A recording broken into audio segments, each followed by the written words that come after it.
Welcome back. As more people get vaccinated for COVID-19, scammers are at it again, this time targeting people waiting to get their second shots. News 5's Patrick Nelson watching out for you with an important warning. The number of coronavirus scams and fraud reports has been overwhelming in the last year. The latest attack comes as you're waiting to finish that 2-shot vaccination process. There shouldn't be anybody calling me to say, hey, we can put you at the head of the line or you can get it sooner.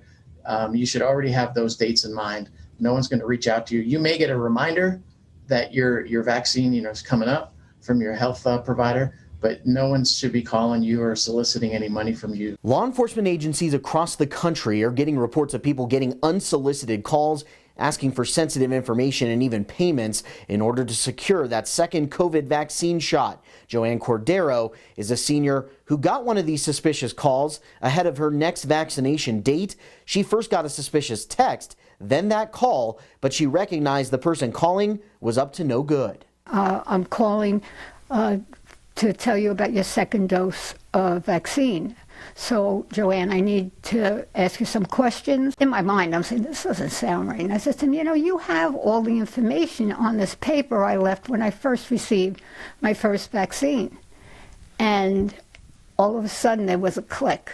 I just hope to God that no other seniors will fall for this, because we're so desperate to get that second shot. As more people are ushered through the COVID-19 vaccination process, law enforcement leaders say people need to be ready for these types of calls and should never give up their social security number or submit any kind of a payment to someone who calls them about vaccinations. If you receive any phone call that is unsolicited, whether they're claiming to be from the COVID vaccine clinic, whether they're calling saying they're from the CDC or the government or the sheriff's office, hang up and call that agency back or that organization back.